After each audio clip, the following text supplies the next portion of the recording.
it's a tough business we're in. So I think that transparency can go a long way. I think the culture starts with the ownership or leadership team, regardless of who you are, that's your culture, right? If you're a shithead, you're gonna attract shitheads, okay? My whole sole existence is to be a facilitator of growth. And so I think a lot of people overcomplicate sales. Sales is literally just making a connection with someone else and exchanging value. That's all it is. And so I tell my guys this: I'm either going to be called a hard ass or a dumbass at the end of the day, and since I get to pick, it's going to be the first, okay? Because if I let us lose, then I'm a dumbass. And if I make us win, you know, you can say a lot about me, hard ass is one of them, but at least you can't call me a dumbass. And so if I got to pick, that's the ass I'm going to be every time. And then you just flip the switch. It was a slow, gradual thing. Yeah, no, that's a great question. I don't think it was a tool or any kind of process other than me getting out of my own way. And when I first got started, I felt like I needed to get all of the work. And I didn't bid it accurately, and I bid it too low. And then I think when I started to discover like the value that I actually started to offer people, and if I wanted to stay relevant for any amount of time, that we needed to charge more, period. Know your value. Yeah, I would say ditto. When you first start, you're willing to sell anything at any time. You're like, I'll take that crap job that you don't want. And then it changes over time because you see you're not profitable on those. You're just in a rat race, and it's just dollars coming in and not making any money on it. So when we switch from doing everything, all exterior siding, roofing, soffit fascia gutters, a little bit, to just roofing, it changed the game for us. And then obviously it's a self-serving, but when we added roof rejuvenation, it took it to another level for us. So just not letting yourself sell the jobs that you don't want just because they're there for the taking. Yeah, I think that's opportunity cost, right? Understanding the cost of me doing work that doesn't pay is that I can't be doing work that does pay, right? But for me, it was more going from managing my months to managing my days. I'm in the type of business that I can start and finish everything. The complete cycle can close in one day. So if I can roof a house in a day, then theoretically I need to collect one check a day, I need to create one new lead a day, I need to roof one house a day, I need to collect one final check a day, and I need to close one job out a day. And if I'm not doing, and I need to recruit a new sales guy, right? So if I'm not doing those 6 things every single day, then at some point I'm gonna start riding this roller coaster of dealing with what's on fire instead of preventatively staying ahead of every single task. So we literally I don't give a rip about anything that's gonna happen next week or next month. It's today. We start early and we finish late and we close out like, all I care about is how many claims did we file today, how much did we collect today, how many did we roof today. I don't wanna hear about what you're doing for next week or next month, it doesn't matter. If you didn't have success today, that means that something's wrong with your pipeline back then, right? And so just living in the moment, being where your feet are, and managing each day. And then the weeks and months will take care of themselves. yeah, all good stuff. You know, Dan, you said something earlier in your talk that stood out to me. It's like, oh, you know, I gotta let the owner of the company know this is gonna be a pain in the ass, right? And it goes back to not selling anything and everything that comes your way. But I think, I don't know if there was a tool, I think it was more of a mindset shift, and Jake and I were talking about this back in the back. Getting your entire team rallied around the realities of your company, right? Because as the owner, you know, your company, your employees are gonna think that you're just like rolling in dough, right? They see all this money coming through the business and they just think, oh yeah, I mean, it's whatever, man. Like if I sell this, who cares? The profit margin's down this.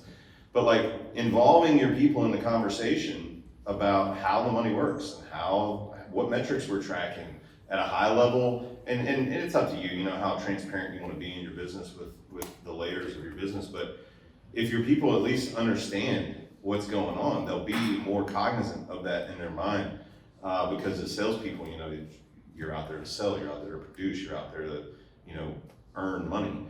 But if you're doing things that could be potentially damaging to the company or the reputation or whatever the case may be, or just the cash flow of the company, you're not gonna have a company to work at very long. And I think it's really important getting your people involved in those conversations and having a little peek behind the curtain so that they understand that you're not rolling in dough and swimming around in coins like Scrooge, like it's a tough business we're in. So I think that transparency can go a long way. I concur with that.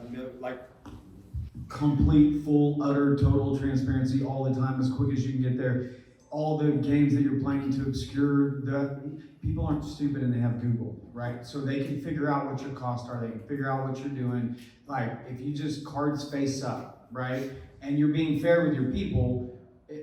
Look, I tell my team all the time, yeah, I've freaking made a lot of money, but the percentage is fair and I've just done a whole lot of it, right? And so it is what it is at this point, and that part's not gonna change.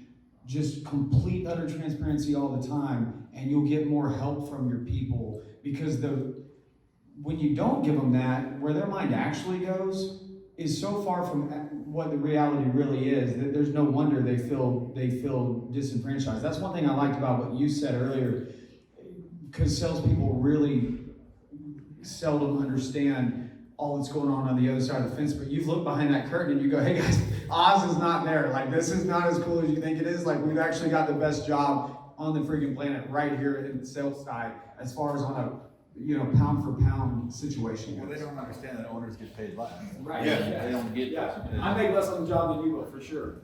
I'm gonna only have like one or two more questions here to kind of get the ball rolling, and then I'm gonna open it up. So if you don't mind thinking of a question. The other one I've got right now is, what's something that you tell to your salespeople to try to get them to sell more profitable jobs? What are some like tactical things that you're doing to try to create more profit? Or things you tell them not to do? Like, what specifically are you doing to say, like, do this, don't do that, as far as promotions or anything that you're doing, like discounting, anything related to profit to the salespeople? Yeah, that's another good question. One thing that I've come across is when it comes to new salespeople is I call it a poverty mindset, where they'll go into a customer's house and they'll work the numbers up and they're like, holy shit, this thing's gonna cost $15,000. And the salesperson themselves can't afford that. So right away, they have zero confidence in selling that job because they don't know the value that they're actually offering. So I try to teach them, if that's their issue, because sometimes it isn't, but we've came across where they're not closing deals because of the lack of confidence they have in our products and the company that they're working for. But getting back to the value thing, and plus a certain percentage of this job will also go towards a charitable event that we are hosting in our local community. So I think if you can get them over that, but on good sales reps, like we obviously have bonus structures that we give once they hit like 50,000 for the month, and then 100,000, 150, 200,000 for the month. We share the profit with them because they're the ones, they're the prize horse. Like, they're the ones creating revenue for everybody else in the building, so they have a job. So getting back to my lecture earlier, like, if you can convince them that, like, look, this is way bigger than just you. Like, you need to sell this job so Sam can feed her baby, right? Because she wouldn't be in the accounts payable office and sending out invoices and getting us paid if you're not closing jobs. Plus, it keeps the gutter guys. Like, so if you can get that mindset, like, this is much more than you just going out and selling jobs and providing shelter for somebody, because literally that's what we're doing. We're covering the world one roof at a time and providing shelter. I'll be a similar situation.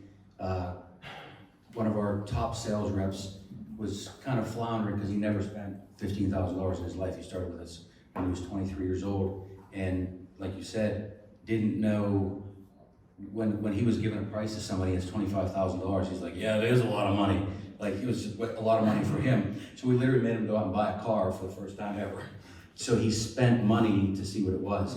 But he was like, he had all the tools. He was handsome, he was charismatic, and everything, but he was just missing that killer instinct because he didn't know how to spend money. Anyways, we we changed our commission structure. They have the ability to change, to do whatever they want within their commission structure. So they get paid 12% on certain things and 10% on other, and they can drop their price accordingly. They don't have to call back at the office, so they can make $500 if they want, knowing that if they get in that neighborhood, then they're gonna get 10 other jobs because of what's happening. So they have the ability to shift and move within their own commission without getting approval.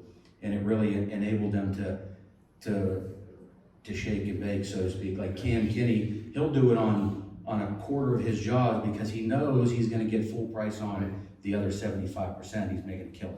So we give them the flexibility within their commission structure to do that. Yeah, I think you just want to really encourage them to become students of the game, right? Like, I'm gonna have them go sign up for Bradley's school because he does, like, I kind of 10 years ago really got into this square knocking, which y'all call 6-packs and 8-packs, but never dove into it at the level that he has. Now he's virtually square knocking, right? So as an owner, you know, the prophet has no honor in his own hometown. I'm going to encourage my guys to sign up for his school. I'm going to encourage them to start selling the roof washing system and the rejuvenation system, and then I'm going to have them, you know, factor their stuff with Matt over here to get them paid quicker. Like, that's my whole sole existence is to be a facilitator of growth. And so if they don't have the desire and the hustle, like he's done that on his own. And it's probably because you're at his place, you're either at a place where the ownership encourages that, or you just figured it out. But like, my dream would be to have as many guys that are taking their career in sales as seriously as you are, going, man, I just want to be the best at this. And if you want to be the best here in this building, you better be good, and you better turn your bedroom into a business college, because that's what it's going to take to compete here, right? Like that, just creating that environment, and then let them follow those paths wherever they go, because then they won't be limited by your creativity or my creativity. Because I was pretty good at door-to-door sales, but I haven't stayed in that game as long as these guys have. When I was listening to you speak earlier, I was going, damn, this dude took this little thing that I got enough of it to where it worked for me. My whole thing was I could turn one job into two. I never have to knock on a fresh door again in my life. You know, I'll just keep it going. But you've taken that to a whole new level where your guys are probably turning one into 3 or 4. And then the virtual thing, and it brings, so it's like, the game has advanced so much in 20 years. Don't try to be the sole source of information. Like, and also though, don't become irrelevant either. Like, the fact that I can send this stuff back to my team right now, my guys over here going, dude, thank you. I solved a problem for Cody with this guy here, Matt, that Cody literally texted me going, hey man, appreciate it. Like, I needed that. We're already working with one of his partners. And so it's just like, as much networking as you can. There's the scarcity mindset is what'll get you, right? And want to be the man in your own building. Dude, nobody thinks you're never gonna be the man in anybody else's story anyway, right? Let's face it. At the end of the day, I'm just a part of their world, and they're a part of mine, and they're the center of their universe, and I'm the center of mine. And it's narcissistic to think that that's ever gonna be anything different. So if I can support them and then make a little bit of money on that, then that works out for what I got going on. So, you know, I don't really sell roofs anymore, but I take the same approach with our sales team at Square Dash as I did in my roofing company. And I tell them, quit trying to be a salesperson. Like, quit trying to sell people. Be in the relationship business. I guarantee I've never been out with Dan, but if I went out with him, he probably sells like I used to. I just showed up and made a friend. I treated homeowners as someone that I genuinely wanted to like bring value to, understand their concerns, their value, you know, what they wanted to get out of the situation. Same thing with adjusters. I don't really care what they want to get out of the situation, but I showed up and tried to make a friend, right? And I think a lot of people overcomplicate sales. Sales is literally just making a connection with someone else and exchanging value. That's all it is. And so I think if you can just kind of harness the value exchange part of it, I think that will take you to heights you probably never even thought were possible. Now, the caveat to that is your activity. Your activity level has to be as aggressive as the most like batshit crazy, like overachiever possible, mixed with that value exchange mindset, that is what is a game changer, right? Like if you just go knock doors and you're just like trying to spit fire at everybody, like you're not gonna have a whole lot of success. But if you go knock doors like an animal, and then when they answer the door, they're just met with this really cool person that like, you know, has something that might be of value to them. And I tell my guys all the time, look, if we get on the phone with someone and we can't deliver value to them, if it does not feel like a good fit, let them go. They'll either come back when it is or they won't. But like, you can sleep good at night knowing that you didn't sell someone that something that they didn't need. And you know, you've probably positioned yourself as a resource in the industry now that they can turn to if they have questions in the future, whether they become a customer or not. So that's kind of my whole approach to selling anything. Is like, is it valuable or not? Yeah, remember this, shitty people and shitty products need to be really good at sales. But like, if you're a good person and you got a good product, you don't like, I'm buying from you. I like your energy. I like everything about you. Intentional. And if you pull out this, you know, sign on this and do that, and can I get your commitment today? All of a sudden, dude, see you later, right? Like, good people don't have to do any of that stuff. I've probably signed 20 service agreement, contingency agreements in my entire career. Signatures, it's fucking worthless. Like, the relationship is what matters, right? If they don't like you and they just signed it to get you out of their living room, that's not what you want. Talking about contingency now, I'm just kidding. So, my last question before I open it up for the crowd is, what's a big mistake that you experienced? Maybe a mistake that you were making in your profit and your cash flow that once you solved that, it kind of opened things up. Like, what was a big mistake you were making for your cash flow and profit?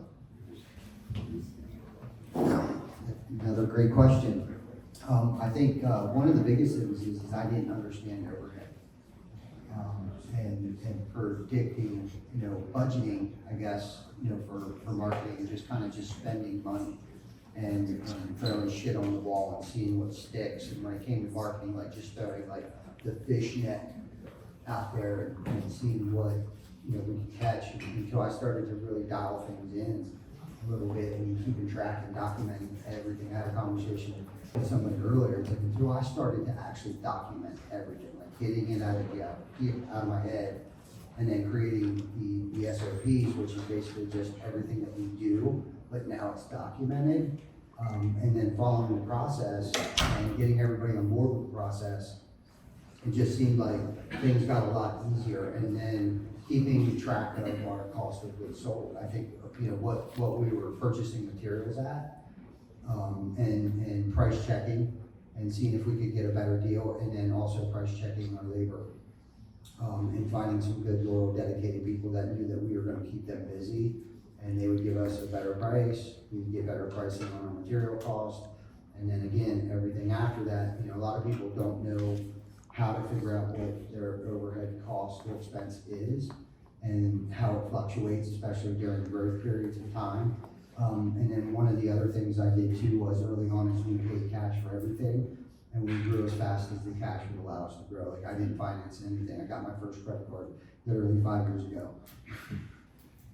So, a couple things, letting go of the reins too quick. I had a general manager who I kind of let go, let her start running things and doing things, and stuff was happening under my nose that I wasn't paying attention to. I had another roofing company in Florida that was a separate company, and we hit a storm for Hurricane Irma, and I was focused on that, so I let things run, and then she got out of control quick with some things. So not making sure I had the right people in the right place at the right time was a big issue. And then, like you said, we got everything corrected, got everything in control, everything's running smoothly, and you think your supplier's charging you correctly on everything, and they're not.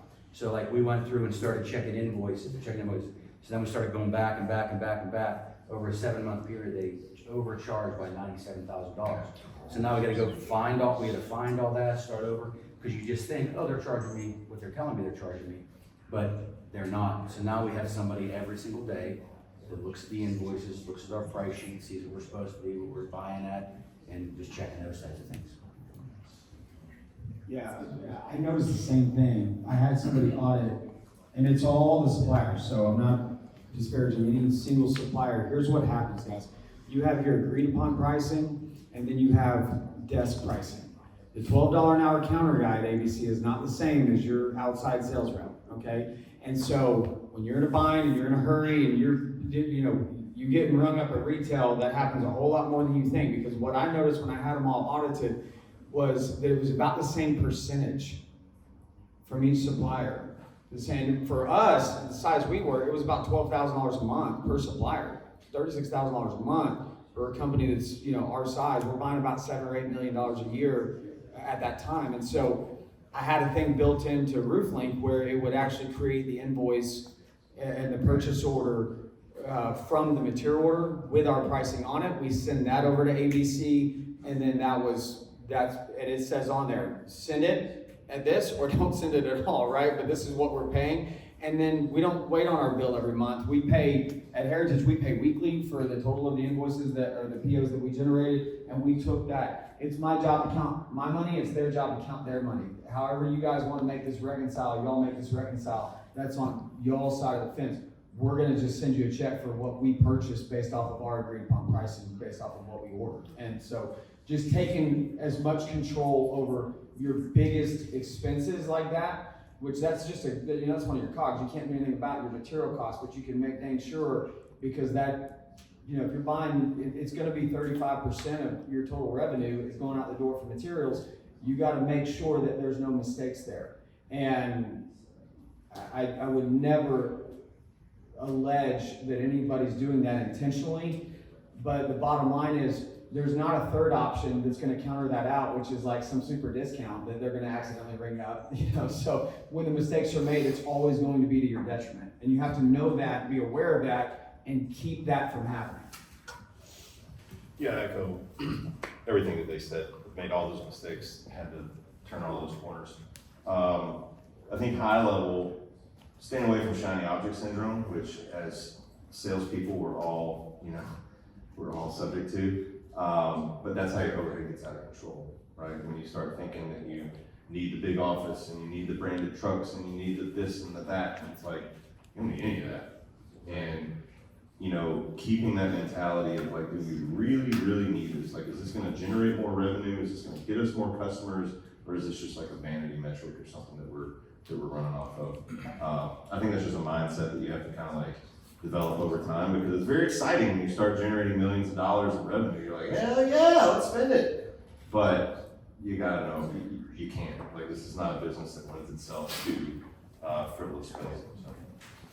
Open it up for questions. To that end, Ty Merideth, What's up? how much revenue were you doing before y'all actually had an office? 16 million. Yeah, we never had an office. We had a storage facility. We had 2 units, 10 by 20 units. We had employees all over the country, working for our call center in Kentucky and in Florida, West Virginia, Ohio, Virginia. We just got an office. Congrats. Yeah, thanks. Had to sell the company to get an office. Yeah. We didn't need it. Like everybody, when Corona hit, we all went home, and then we just never came back. But we never needed it. We had for our production manager, he pull materials out of the storage. Everything was shipped from our suppliers. We met as a sales team at the country club. So we met at the country club. It was real nice every week, and I met with our sales team, had our sales meetings, but never had an office until like 6 months ago. Example of being a good steward of your cash flow. So based on that answer, I'm curious how many, because you mentioned employees all over the country, how many of you all have employees distributed across the country, and how do you manage those? Because a lot of you mentioned like really strict SOPs, and you mentioned call centers, like they're on the phone with customers, that's stuff you gotta manage a little more tightly. How do you manage that? Great question. Well, it's funny he mentioned Corona. So what that did for us, we were working remotely. So via Zoom, via Google Meets. So basically our office staff, everybody is on a Google Meet. So every single office, like everybody literally is under one roof, but all over the country working. So that was one thing that we did due to COVID. That's one good thing that came out of that. The other thing is too, is just having really good leadership in place, going back to like that mentality of how am I going to do this? You need to start thinking about who am I going to get to do this? So if you can find good people or roll up other companies, that's something that we've done. We've brought people in. We've actually hired 3 of our competitors in our York location. So we've had 3 of them come work for us. 2 companies down in the Carolinas that came to just basically work for us. So a lot of that just came turnkey, the way that they operated and did business. But everybody, all the office managers are on Zoom call all day. One last thing, I think like when I hire people and I know what their position is and what they're supposed to do, I don't care. I could care less. I'm gonna pay you for what your job is. I don't care if it takes you 20 hours or if it takes you 40 hours. If you're getting your job done and getting it done well, if you're at home, whatever. Like just get your job done, get it done right. And if you do that, I don't care if you're working 20 or 40 or 50, whatever it takes to do it, but just do your job. And we had quality people, just doing their job. I mean, there's occasions where you didn't and you found those people and you weeded them out. But for the most part, giving people that freedom to work, that, everybody, what do they call it now? Like, I forget what the new buzzword is for all millennials, like, what's it called? Just work-life balance. Like everybody wants that work-life balance. I don't want to come in until 10 o'clock in the morning. Well, that's not the way it works. But if you give them work-life balance, you let them work and do their job, then they're happy in their job. Yeah, I mean, I manage 10 different organizations, and I break Heritage up into different branches as that, right? From Groovy, a free app that, everybody, and the whole thing is this, I want to be able to scroll through it, and I want to know what's going on at the ranch. Like, I want to know what's going on at this office. Like, and people, when they're working hard for you, they'll tell you, right? But like, as unsophisticated as that is from a guy that just sold a software company, I run everything from GroupMe, and every company that I have, and it's just, from the ranch hands to Cody running Heritage, it's all on GroupMe. So I can just scroll through it quickly, and I can see exactly what's happening. And if I don't see what I want to see, then I'll ask a question on there, and then boom, boom, boom, it starts firing off, right? But that's it, and it's embarrassing, but that's all we do. Yeah, I went, transitioning from a roofing company where we're all in person to SquareDash where, we're a global team of, I think we're like 34, 35 now. We've got people in, I don't know how many countries now, but, we operate off of Slack. And one thing that we've been able to implement is like making our meetings kind of ceremonial, right? Like we have daily stand-ups for our frontline people. So our billing specialist and our engineering teams, as it goes up the organization, the meetings are less frequent, right? Because you don't need to be meeting with your leadership team every single day, right? That's why you hire them, so you don't have to meet with them every day. But for the people out there doing the work, your salespeople, your billing people, whatever it is, like have a daily stand-up. Everybody just, and it doesn't need to be a shoot the shit, like let's talk about it. It's a 15, 20 minute quick check-in. What are you working on today? What are your blockers? What do you need help with? That's it. And just implementing that change in our business consolidated our communication. It got everybody in line on the same page. It opened up, opportunities to help team members. Like, oh yeah, I saw this note, or I talked to this adjuster, or whatever the case may be. So, just from a management perspective, I think controlling it a little bit is kind of the nugget I have. Yeah, with caution though on that, because there's a whole surviving stand-up to stand-up is like a whole skill set that if you're recruiting on Indeed or any of these habitual job hopping, and no offense to anybody that found their spouse this way, but I tell people it's like finding your wife on Hinge, like you have to be careful with that, because these people that you're recruiting on Indeed, they know the game and they know how to survive for 3 to 6 months. And my whole thing is I don't even care about what you say in the stand-up. I should not have said that, but it's just like, it's a thing, because, you know, these people that are just there to get a paycheck and add as little value to your organization as you possibly can, they love meetings.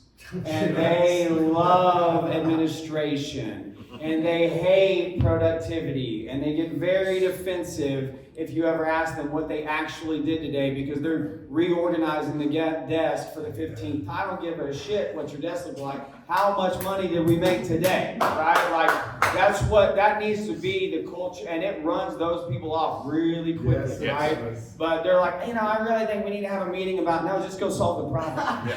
Just let me know how you handled it. That's all I need. We don't need a meeting. You got a phone, he's got a phone. Meetings were for the 80s, right? When people, I mean, you think about that. When people would leave the house and they would go out into the world, and then and at some point they needed to all get in one physical location so they could collaborate. Dude, I can group call like 20 people on this thing from my airplane, and like we can solve the problem, right? Get them on the phone. Hey, loop them in. Get them on the, that is my, I have 20 meetings a day, but it's a three-way call between the three people that can solve the problem and them alone, and I don't want anybody else getting caught in that fray at all. I don't want that to affect sales. I don't want that, you know, if it's sales, I don't want it to affect production. Like, isolate it to what you actually need to, don't solve problems you don't have, but solve the problems you have, and solve them quickly with the people that need to solve the problem, right? As efficient as you, that's the world we're living in. You gotta be super efficient, and it's not as fun because that boardroom is fun, right? It's all like, it's where we all go, you know, we peacock, right? We're like, yeah, bring me in your proposals and I'll consider them. It's like, that's not a real thing anymore. And it doesn't keep up with how fast the world's changing. Like, you just fix it and move on, like, quickly. Yes, that is a good caveat, but for what I'm talking about, you know, it's actually an automated Slack message. It's a bot that goes out that, like, asks them, what are you working on today? What are your top priorities? What are you having struggles with? What do you What's need the help with? bot called? It's just that you can make bots in Slack. It's just a workflow, basically. And yeah, so it goes out and they're able to touch in either via text or they get on the call. We don't just have meetings to have meetings. There's plenty of shit that needs to get done on a day-to-day basis. But just having a cadence of regular communication is really the important piece, that you know, you have a pulse on what's going on in your company. Do you feel like that takes away like the personal care behind connection with your employees? Like, I'm like connecting with, he's like, I love you right now. I love your, like, I'm gonna get your shit done for you, man. You know, but you like sending me an automated message, I'm like, maybe I'll get it. No, for sure. So let me dive deep, let me double click even more. So there's a daily stand up, twice a week we meet in person, like on a call, on like a Zoom call. The rest of it is like, we don't need to have a meeting for you to tell me like what you're working on today, right? But like, as long as we have like accountability check-ins of like, these are like the hot fixes I need to work on like right now, and maybe I need to have a one-on-one call with you. Like, it's just there for like accountability. It's not, but yeah, I mean, you can get in the rut of like, you know, you're just talking to a screen all the time, and to Jake's point, you're just off doing whatever the hell you want to be doing. That's not what it's intended to do, right? It's part of a strategy. A lot of you guys have built your culture from the bottom. You kind of grow a bit, and you kind of, I'll say, you rebuild your culture. When you do that, how do you make sure that's instilled with the rest of your team? Like, how do you make sure that what your new plans are going about for everybody else? Let me take this, because the word culture for me is like, it's a real hot button, because, and this came up at Roof Camp, and I kept getting challenged on it. I said, no, listen, the only people that are concerned with cultures are teams or people that are losing. Nobody ever asks the Super Bowl champions about the locker room culture, because winning teams have great cultures, right? If you have losers on your team, then you need a wet bar in the office, right? Like, that's just how that works. But if everybody's crushing it and winning, nobody's concerned about the culture, because they're accomplishing the goals that they have in front of them. And that's actually the oxygen that human beings need to breathe. And if they can't get that in your building, then you have to distract them with all the, you know, shiny objects that he was talking about. But like, don't be focused on culture, be focused on winning. And then if you're focused on winning, one day you'll look up, and don't get me wrong, we have people compliment us on our culture at every business that I'm involved in. right? But that's nothing that we're focused on or nothing that we care about. You could do really well for me and you could hate your job and you could hate me and you could hate everything in between. It doesn't happen very often, but it has happened. But you know what? We're going to learn to work that out. You know, there are people that if they're winning, you know, I'm going to stay out of their way and they're going to have all the runway they need to take off, right? And the culture just works itself out. The people that are hyper focused on culture and then they start to lose and then they lose the locker room, right? And so you have to, because no matter what, I tell my guys this, I'm either going to be called a hard ass or a dumbass at the end of the day, and since I get to pick, it's going to be the first, okay? Because if I let us lose, then I'm a dumbass. And if I make us win, you know, you can say a lot about me, hard ass is one of them, but at least you can't call me a dumbass. And so if I got to pick, that's the ass I'm going to be every time. And people want to be on that bus. Like people want to win. And the more that you win with them on your team, the more that they get that. That's why we all love college sports. And everybody can relate with the guys that are winning, and nobody's, you know, painting their chest for the guys that are going 0-13. You know, no matter how cool the school is, like that's not. It's about at some point, if I'm living a mundane life, I want to at least identify with a winning college program. I don't want to root for the losers. I think a lot what you said as far as winning, you know, and being that person out there that wants to be the best. You know, nobody ever looks at me. Well, I shouldn't say me, but whoever. Nobody ever looks at that person and says, "Oh, he's just got great culture." It's like, hey, that motherfucker knows what he's doing. That guy's got great work ethic. That guy can bust it. Along with that, there comes the culture, right? Because everybody sees that person obtaining what they want, being that competitive, being that consistent person out there. The culture is going to flow with that because they're going to see that and say, that's the mindset I want, as opposed to just saying, oh, I'm just going to work on my culture. I'm going to work on being the best at what I do.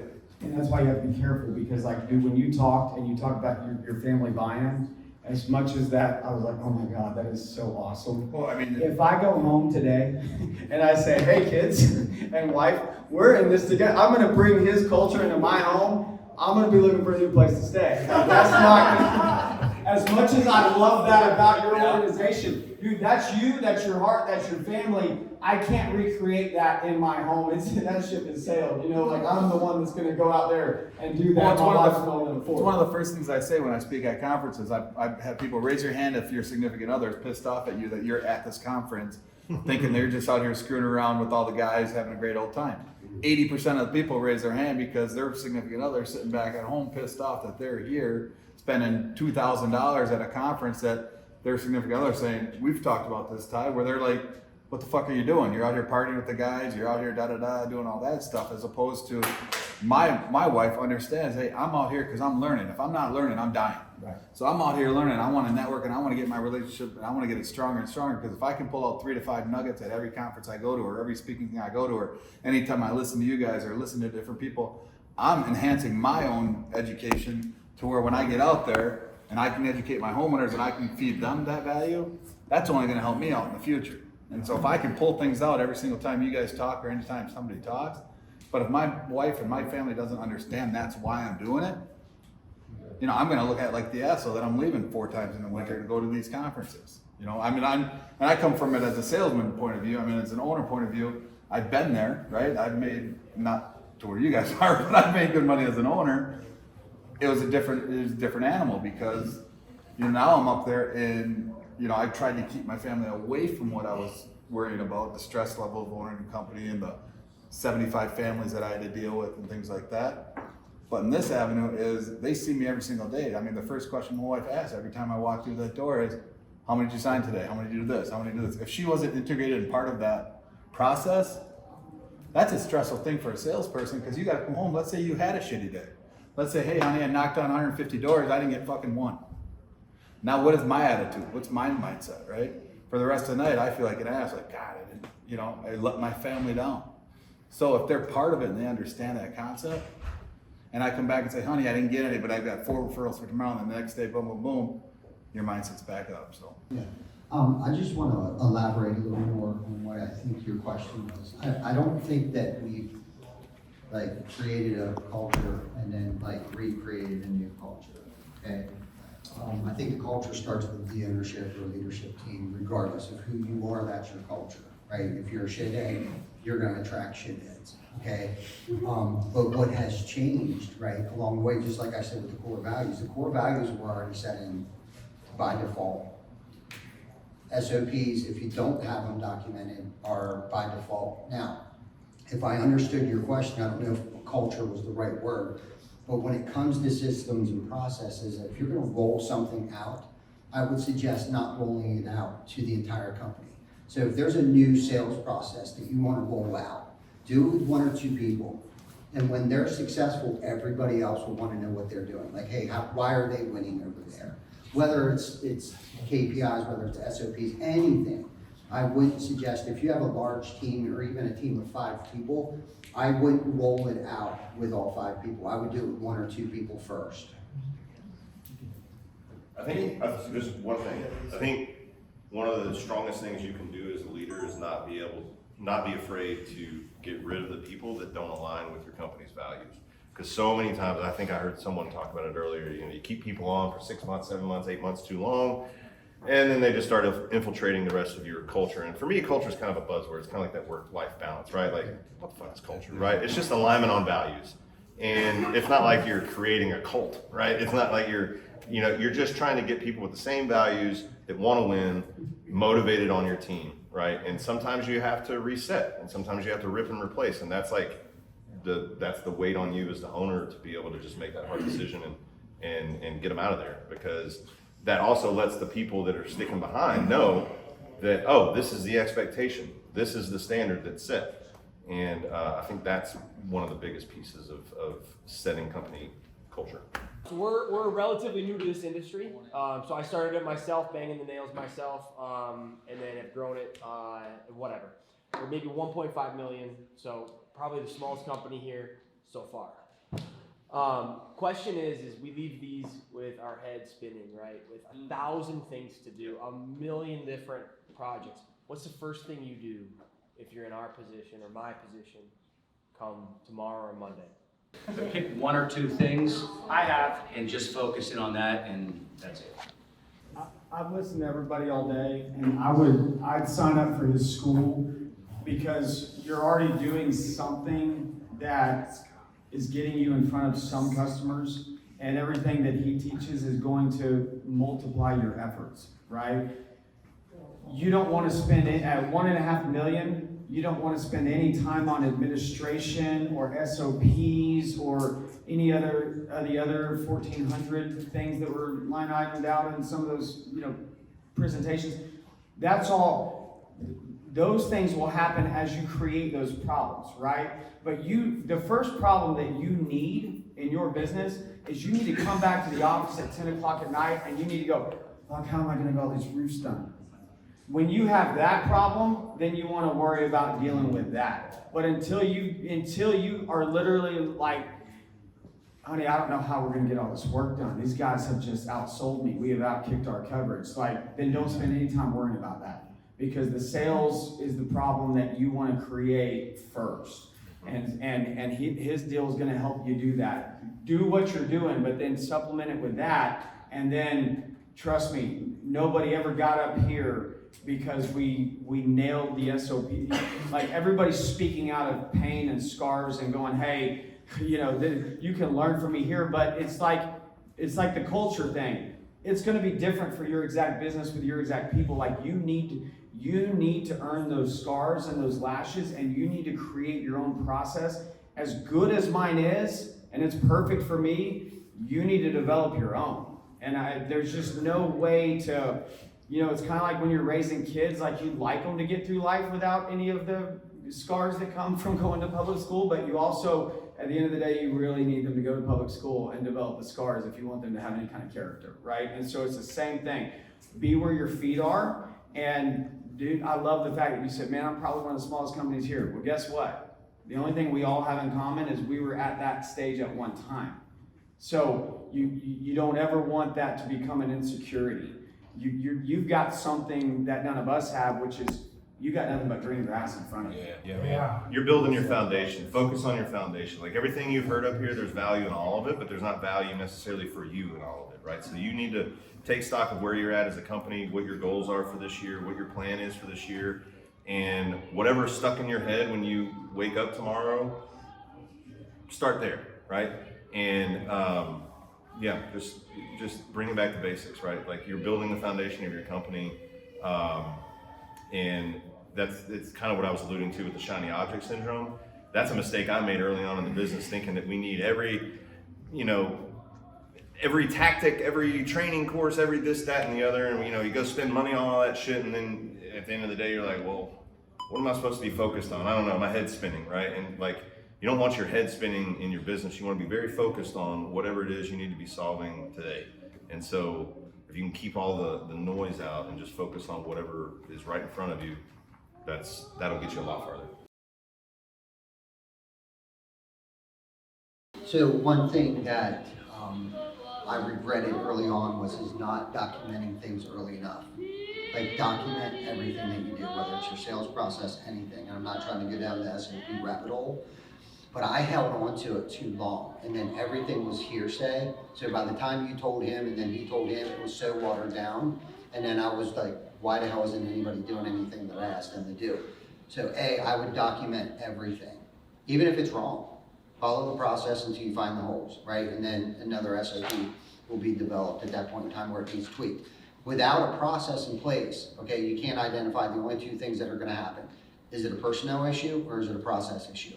Without having a process put in place, you won't be able to identify which one it is. Personnel meaning lack of training, incompetency, ignorance, whatever the case might be. Process might need tweaked.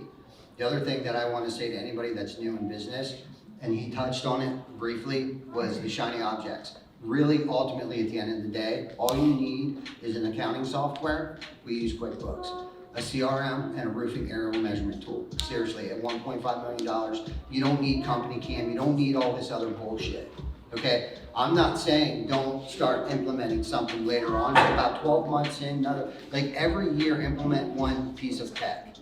Right, when you got that nailed down, but know your numbers. You'll get that with an accounting software, CRM, and a roofing aerial measurement tool. That is easily duplicatable. So you can replace yourself, replace him, and then hire and retain more people. And real quick, I touched on that too. What I would recommend you do too is invest in yourself, and I'm not saying monetarily wise, but invest in your salespeople, educate them, because with their education, they're gonna set a value to that homeowner that's gonna set them apart from other people on that door. Don't just have them throw spaghetti against the wall and see if it sticks. Educate them, let them know what they're talking about when they're at that door with that homeowner. It's gonna make a world of difference, because I've seen way too many people fail at that door because they don't know what they're talking about, and they're just trying to be the car salesman instead of trying to be that person that pursuing their interest. Time is valuable. Very valuable. These guys' time is very, very valuable. Thank you guys for spending it with us and trying to give everything you got. I think there wasn't a lot of holding back. I want to say thank you. You guys wear your heart on your sleeve and just spoke from your hearts. I love the small, intimate group here. I've attended quite a few conferences, and this is definitely one of my favorite just because of the small group and being able to be close up with you guys. So I really appreciate it. Thanks for being real. You guys make events like this worthwhile to travel from Washington to here, and my heart is so full, so I appreciate you guys and your time for sure. I go to a lot of conferences and I listen to a lot of people speak, and I listen to a lot of owners and leadership and CEOs and people like that. And you can tell when people are blowing smoke up your ass, and you can tell when people are real. And you four are truly real, and I really appreciate that. It doesn't matter how much money you make in this industry, as long as you are projected out there and you're real to people, they're gonna follow you. So thank you guys so much. And I want to just take one moment, if you four could clap for the audience. You guys can clap a little louder than that.